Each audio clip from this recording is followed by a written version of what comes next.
मैं मनोज सक्सेना और फ्राम सक्सेना, कॉमर्स प्रवक्ता, GSM college of advance education Bewar के ऑनलाइन क्लासेज में आप सभी का हार्दिक स्वागत करता हूं।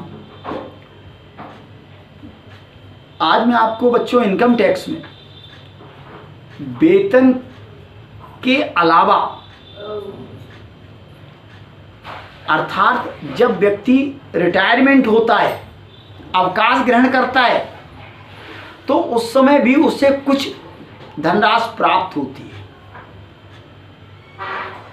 यानी जब कोई व्यक्ति सेवानिवृत्त होता है या एक नौकरी को छोड़कर दूसरी नौकरी करता है या उसकी छटनी कर दी जाती है या अवकाश ग्रहण करते समय इनकैशमेंट ऑफ लीव यानी अर्जित अवकाश का वेतन प्राप्त करता है, तो इस तरह से कुछ न कुछ उसे हमारे नियोक्ता के द्वारा कर्मचारी को धनराशि प्राप्त होती है। तो उनमें मुख्यतया 6 हेड से प्राप्त होती है, 6 शीर्षकों के अंतर्गत प्राप्त होती है अवकाश ग्रहण करते समय। एक ग्रेच्युटी, दूसरी पेंशन और पेंशन की एक मुश्त राशि, तीसरी अर्जित अवकाश का वेतन, चौथा छटनी के कारण क्षतिपूर्ति, पांचवा स्वेच्छा से लिया गया रिटायरमेंट की क्षतिपूर्ति या अवकाश ग्रहण करने की क्षतिपूर्ति, और अगला है प्रोविडेंट फंड से प्राप्त धनराशि। तो उपयुक्त प्राप्तियां वेतन से आय की श्रेणी में ही मानी जाती हैं, परंतु कुछ दशाओं में निर्धारित सीमा तक ये धनराशि कर मुक्त होती है और कुछ सीमा के उपरांत वो कर योग्य होती है। तो सबसे पहले मैं आपको बताऊंगा ग्रेच्युटी। सबसे पहले तो आप ये समझ लें ग्रेच्युटी है क्या, क्यों मिलती है।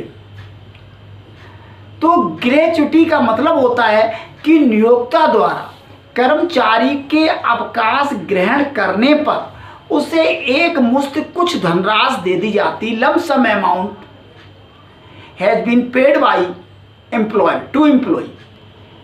क्योंकि जब रिटायरमेंट होता है तो उसकी सैलरी आना बंद हो जाती है, और तो वो अपने बच्चों का भरण पोषण कैसे करेगा।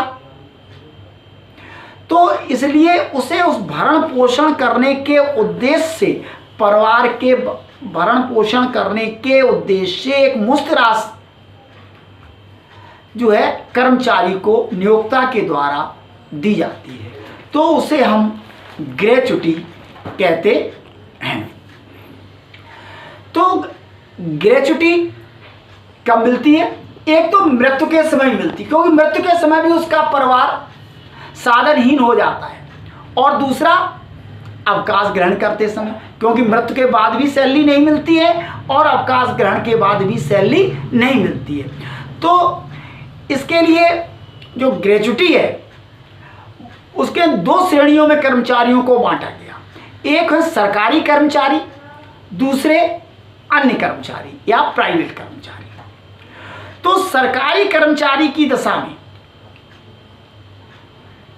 ग्रेच्युटी से प्राप्त धनराशि पूर्णतया कर मुक्त होती है। ये भारतीय आयकर अधिनियम की धारा 10(10)(1) के अनुसार। अब आप कहेंगे इसमें कौन कौन से लोग आते हैं? सरकार अथवा स्थानीय सत्ता की सब श्रेणियों के कर्मचारियों द्वारा प्राप्त, चाहे वो चपरासी हो, चाहे वो क्लास 1 अफसर हो, चाहे क्लास 2 हो, चाहे क्लास 3 हो, चाहे 4th क्लास हो, सभी हो। यानी डेथ कम रिटायरमेंट ग्रेच्युटी की राशि पूर्णतया कर मुक्त होती है। और यदि सेवा में निवृत्त होने के बाद कोई सरकारी कर्मचारी यदि किसी प्राइवेट संस्था में भी नौकरी करता है या सेवारत हो जाता है, तो भी सरकार द्वारा दी ग्रेच्युटी की संपूर्ण राशि कर मुक्त। अब दूसरी आई अन्य कर्मचारी। अन्य कर्मचारियों में के लिए नियम है कि ग्रेच्युटी भुगतान अधिनियम 1972 के अंतर्गत आते हैं या नहीं आते। तो सबसे पहले तो मैं आपको बता दूं कौन से कर्मचारी हैं जो कंपनी वो ग्रेच्युटी भुगतान अधिनियम 1972 के अंतर्गत आते। तो ग्रेच्युटी भुगतान अधिनियम उन कर्मचारियों पर लागू होता है जो किसी संगठन, फैक्ट्री, खान, ऑयल फील्ड, बंदरगाह, रेलवे या किसी दुकान में प्रवीणता यानी स्किल्ड,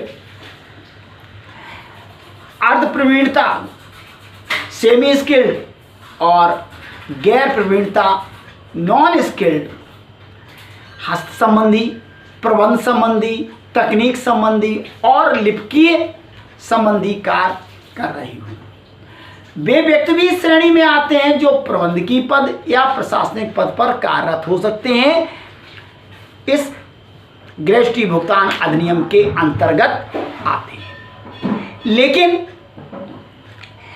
जो केंद्रीय या राज्य सरकार के कर्मचारी होते हैं वो इस श्रेणी में नहीं आते हैं। ऐसे कर्मचारी भी नहीं आते हैं जो इस संबंध में कोई अन्य अधिनियम उन पर लागू होता है, वो भी इस श्रेणी में नहीं आते हैं। अब आप कहेंगे ग्रेच्युटी अधिनियम 1972 लागू कब होता है?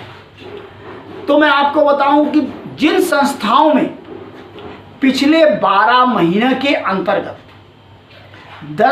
10 या 10 से अधिक कर्मचारी कार्यरत थे या कार्यरत हैं, उन पर ये अधिनियम लागू होता है। लेकिन इसकी सबसे बड़ी विशेषता ये है कि यदि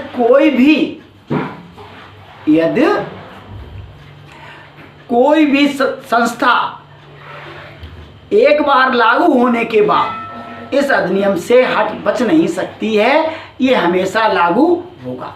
क्यों कि यदि किसी भी संस्था में यदि यह अधिनियम लागू हो गया है, उसके बाद यदि लागू होता है तो उसके बाद भले ही संस्था में हमारे कर्मचारियों की संख्या 10 से कम हो जाए, लेकिन वो हमेशा लागू ही रहता है। इसलिए एक बार लागू होने के बाद पुनः वह लागू ही रहेगा। तो ये ग्रेच्युटी की परिभाषा मैंने आपको बताई, ग्रेच्युटी क्या है।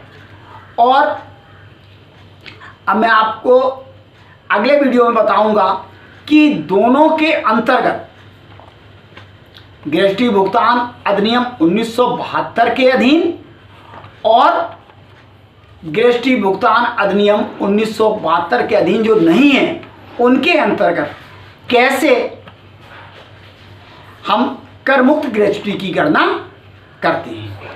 देखते रहिए हमारा अगला वीडियो।